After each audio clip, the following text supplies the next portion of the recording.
Aquí caben distintas visiones del mundo, confrontamos ideas y nos encanta el debate. Son nuestros estelares los protagonistas de los siguientes minutos, en Buena Costumbre. Bien, ya estamos a 22 minutos de las 9 de la mañana, así que rápidamente vamos a saludar a nuestros estelares. Comenzamos por Francesca Parodi, ex seremi de gobierno, militante de Evópoli. ¿Cómo está, Francesca? Muy buenos días. Muy buenos días, Álvaro, María José. José, encantada de poder conversar nuevamente con ustedes este miércoles, que ya no es tan femenino, pero encantada de tener a José también en el panel. Claro, las cosas van cambiando.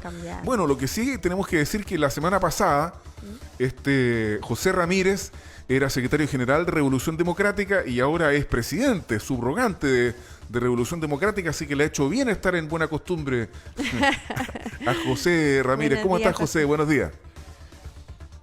Sí, no, muy bien, muchas gracias. Exactamente, parece que Buena Costumbre me llevó al éxito político. Está bien, y ahora tengo muchas más responsabilidades que ayer, porque obviamente como Daniel asumió como delegada, en la interna también tenemos que reestructurarnos. Así que feliz de estar acá, también saludar a Francesca y espero que podamos tener una interesante conversación. Quisiéramos conversar sobre los instructivos que está preparando el futuro gobierno de Gabriel Boric, que delinean la conformación de los equipos de su gabinete. Uno de esos lineamientos tiene como obstáculo contratar a personas con el 4º grado de consanguinidad cuando son cargos de exclusiva confianza. O sea, es el límite, ¿ah? Es el límite, claro. Son nietos. Claro. Y son primos y tíos abuelos. Es decir, es prácticamente el final, es el último grado. O sea, no hay parientes en contratados. Dale nomás. Y además no podrán superar acá otro límite. Sí. El 50% o el 65% dependiendo del currículum, del sueldo del subsecretario de la cartera respectiva. Es decir, los ministros no pueden... Para los honorarios y la persona y los funcionarios de confianza. De exclusiva confianza. ¿Qué les parece este nuevo protocolo, lineamiento del gobierno? ¿Es algo positivo limitar a ese nivel? Porque en la ley no está. Los otros funcionarios sí están establecidos los sueldos en una escala única de remuneraciones. Sí. Pero no así los de exclusiva confianza, Francesca. Sí, bueno, efectivamente yo todo lo que creo que sea ponerle límites al Estado creo que es una buena noticia, y ponerle también las reglas claras con respecto a lo que puede ser contratación de familiares o también las remuneraciones de los determinados cargos de confianza. Y creo que va en buen camino a ser un instructivo y ojalá eso termine convirtiéndose en una ley que vaya un poco más allá, que vaya un poco a la profundidad de lo que es la reestructuración del Estado. Yo creo que es absolutamente inentendible que en cada uno de los cambios de gobierno, y esto no estoy hablando únicamente del gobierno de Gabriel Boric, que aún no parte, sino que también los diferentes gobiernos que hemos tenido durante la concertación, inclusive los gobiernos que han correspondido en este caso al presidente Sebastián Piñera. Cuando hay un cambio de gobierno, cambiamos hasta los directores de los hospitales o los directores de los colegios, cosa que yo creo absolutamente poco eficiente desde el punto de vista del correcto funcionamiento del Estado. Yo creo que lamentablemente, María José y Álvaro y José, el Estado se ha convertido durante las últimas décadas, voy a hablar desde el retorno a la democracia hacia adelante, en una caja pagadora de favores, en una agencia de empleo para poder determinar poniendo a los amigos de turno a las personas que participaron en las campañas. Y yo creo que eso hay que limitarlo. No puede ser de que una seremía o una delegación presidencial funcione con una cantidad de personas de confianza y cambia el gobierno y hay más o hay menos según la DIPRES diga. Yo creo que eso lamentablemente termina desvirtuando el rol del Estado en base a los cargos de confianza. Así que partiendo por limitar lo que son las remuneraciones en base a una escala proporcional a lo que son los subsecretarios, creo que es un buen primer paso, es un instructivo, no es una ley, pero efectivamente yo creo que hay que meterle manos en el sentido de poder reestructurar el Estado. ¿Perdón? ¿Me escuchas? Sí, un instructivo te hacía eco. Porque claro, el instructivo efectivamente es un primer paso, María José, pero yo creo que hay que reformar el Estado, hay que ver realmente cuántos son los cargos de confianza que tiene que tener cada uno de las diferentes reparticiones, y por otro lado también yo veo bastante inaceptable que cuando cambian los gobiernos se terminen cambiando los directores de los hospitales, los directores de los colegios, que efectivamente no tienen absolutamente ningún rol político que ejercer más allá de sus propias funciones. Creo que es un buen primer paso, espero que esto termine en una reforma del Estado y una... A mí me hace mucho sentido lo que dice Francesca, el Estado como botín. Yo creo que ese es uno de los mayores problemas que ha tenido nuestra democracia y la mayor desconfianza que también tienen las personas ante las instituciones, que hace que obviamente las reformas de carácter constitucional como la que estamos teniendo ahora, que es ni siquiera una reforma, una nueva constitución, las personas también lo vean con cierta resistencia al cambio, porque estamos confiando nuevamente en instituciones o en un Estado, ¿verdad?, que para la ciudadanía es muchas veces ilegítimo, justamente porque es entendido como botín, como una burocracia muchas veces poco eficiente y poco eficaz. Otra de las limitaciones son la contratación de familiares e incompatibilidades, como había dicho, para disminuir justamente los niveles de nepotismo. Por ejemplo, un ministerio no podría contratar a un pariente de un funcionario de otro ministerio. Eso estaría totalmente, según este instructivo, prohibido por el gobierno entrante. A mí me parece que el gobierno todavía no asume el 11 de marzo, pero ha partido bien, porque esto hace mucho sentido ciudadano. José Ramírez. Es una buena Sí, señal. muy de acuerdo con María José y con Francesca también. Creo que igual una de las banderas de lucha del Frente Amplio, cuando partió, ¿cierto?, hace unos años atrás, cuando era solamente Giorgio Jackson, Gabriel Boric como parlamentario, junto con Vlado Mirosevic, y obviamente junto a parlamentarios de distintos sectores, fue ciertamente la rebaja de las dietas parlamentarias, ¿cierto?, que finalmente se concretó no de la forma como se planteaba en un inicio, pero que de alguna forma estableció una línea, y yo creo que esta medida de la cual estamos hablando viene a reafirmar esa línea, en el sentido de que trabajar en el Estado, en la función pública, no debiera significar enriquecerse, sino que cumplir una función pública.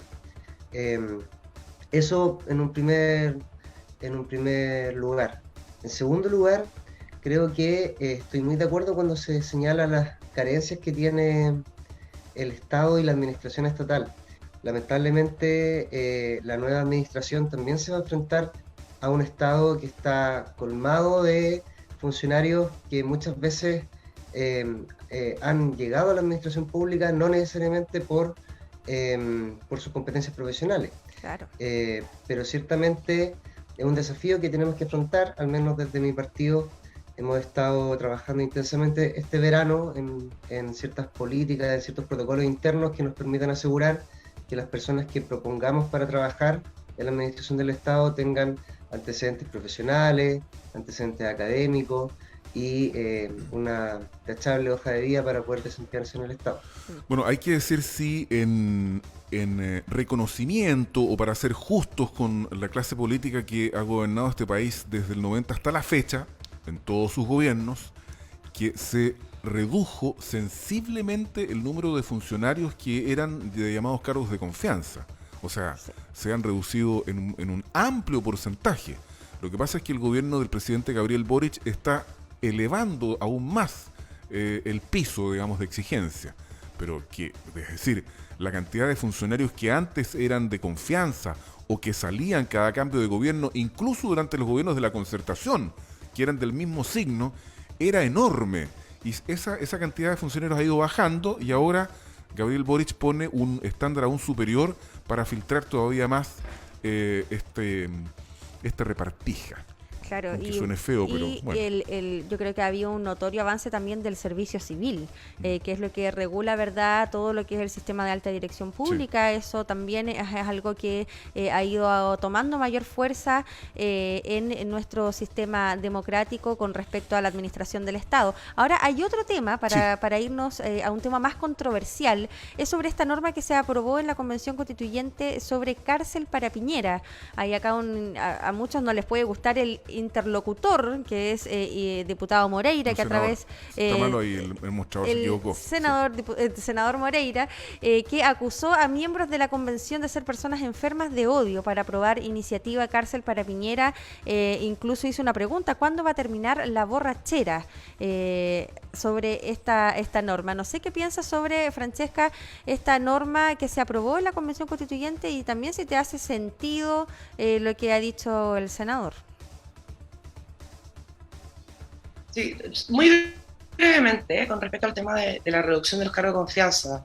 Efectivamente ha habido una reducción de los cargos de confianza, pero lamentablemente muchos cargos de confianza terminan quedándose dentro del gobierno y demandando al gobierno de turno o a la autoridad de turno cuando finalmente son desvinculados a finales de año. Incluso con muchas licencias médicas y esa práctica se da. Y un cargo de confianza termina siendo un cargo de contrata, un funcionario más del gobierno. Y eso pasa en todos los gobiernos y es muy lamentable porque finalmente se utiliza un cargo muchas veces para estar con la licencia médica prolongada. A mí me gustaría decir, fíjate... Por otro lado, con respecto a lo que dijo el senador Moreira... Francesca, para complementar lo que tú dijiste, voy a ser autorreferente. Antes de cambiar de tema. Cuando yo fui gobernador de Ñuble, al final del gobierno de la presidenta Bachelet, declaré y dije, todas las personas que llegaron a este gobierno por razones políticas y no por razones de capacidad personal, es decir, funcionarios de confianza, deben renunciar. Y tú comprenderás que con eso me gané el desprecio de muchos que no quisieron hacerlo, digamos. No lo pego. Pero... Efectivamente, yo creo que la labor de la autoridad que asume y cuando tiene sus cargos de confianza es que las personas que entraron con uno se vayan. En el caso mío, por ejemplo, yo renuncié antes al cargo, pero que se vayan con uno, que salgan con nosotros, porque efectivamente es un mal rato que hace pasar a la nueva autoridad y muchas veces con procesos judiciales que terminan con indemnizaciones que no son pequeñas en base a lo mal llamado legítima confianza que tiene el funcionamiento del Estado. Con respecto a los dichos del senador Moreira, yo por lo general no suelo estar muy de acuerdo ni en la forma ni en el fondo de lo que dice, pero sin embargo yo sí creo que la Convención Constitucional, desde el comienzo de su funcionamiento, ha tenido un poco una crisis de personalidad, entendiendo muy bien cuál es su rol. Y esto partió desde los mal llamados presos políticos, que finalmente son delincuentes y saqueadores, pidiendo libertad para ellos y metiéndose en otros poderes del Estado cuando ellos tienen un rol bastante específico. Yo creo que llamar cárcel para Piñera forma un poco parte de la pirotecnia en la cual nos tiene acostumbrado un sector de la Convención Constituyente. No quiero meterlo a todos en un mismo saco, pero finalmente no es un rol. Y si finalmente el presidente Piñera tiene que pasar por un proceso judicial, serán las diferentes instituciones los que tengan que hacerlo y no con base, en este caso, a la Comisión de Justicia, que creo que son alrededor de 12 personas o 14 personas que han votado a favor de aprobar esa iniciativa popular. Yo creo que la Convención, y yo creo que lamentablemente muchas veces ha perdido la brújula, no ha entendido muy bien cuál es su rol. Su rol es ver cuál va a ser el modelo administrativo y político del Estado, fijar las líneas rojas, fijar cuáles son los límites y no estar haciendo pirotecnia que ganan titulares, pero que lamentablemente nada aportan a un proceso que es tan importante para nuestro país como está siendo la redacción de la nueva Constitución y obviamente con todas las normativas y con el plebiscito obviamente que se tiene que revisar. ¿Opinas lo mismo, José? No mucho, tengo algunos matices. Creo que igual hay que entender esta votación, así como los sucesos que están ocurriendo estos días, en este contexto del término del gobierno, del cierre del gobierno, un gobierno particularmente un gobierno particularmente deficiente en muchas áreas, y esto más allá de cualquier análisis político en términos objetivos, es cosa de ver la cantidad de metas, la cantidad de promesas que se cumplieron, de las que el mismo gobierno se propuso, que fue también protagonista de la mayor crisis de nuestro país desde el retorno a la democracia, con una vulneración muy grave a los derechos humanos de muchas personas, y que, por ejemplo, tuvo un ministro del Interior acusado constitucionalmente, el mismo presidente de la República que enfrentó 2 acusaciones constitucionales sin éxito ninguna de ellas. Por lo tanto, yo creo que esta norma aprobada en la comisión, en el debate en general, es decir, el primero de alrededor de 6 o 7 pasos que tiene que transitar esa norma, es una señal política, al igual como se dan señales políticas muchas veces en el mismo Congreso, la discusión legislativa. Muchas veces también se aprueban cosas en general que no necesariamente van a ser ley posteriormente. Es una señal política a días de terminar el gobierno, en que también se deja claro cuál es la voluntad de esa mayoría de la convención, o sea, de esa comisión en particular. Fueron 10 votos a favor, 8 en contra y una abstención. También una votación muy ajustada, ¿cierto? pero yo creo que por eso se explica un poco esta norma. Oye, terminamos, se nos fue el tiempo, Francesca. José, brevemente, aprovechando tu condición de presidente subrogante de Revolución Democrática, los Ceremi van a estar entonces la segunda semana de marzo. ¿Ese es el plazo que se han puesto ustedes como coalición para la nominación de los Ceremi, José Ramírez?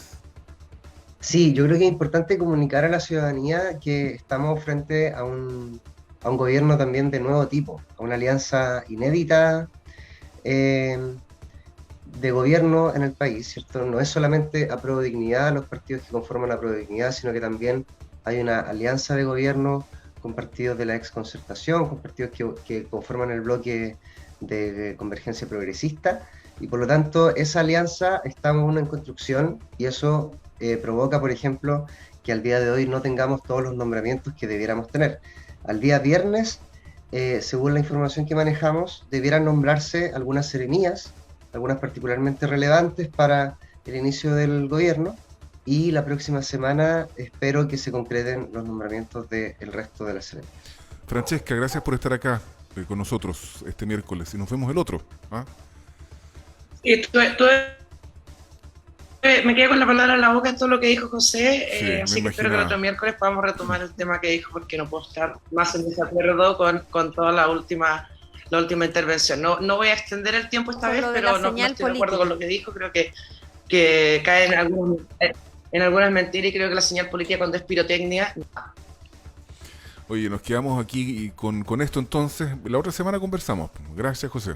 Gracias a ambos, que estén muy bien. Buen día. Que les vaya súper bien. Chao, chao. Listo, chao. Faltan 6 minutos para las 9.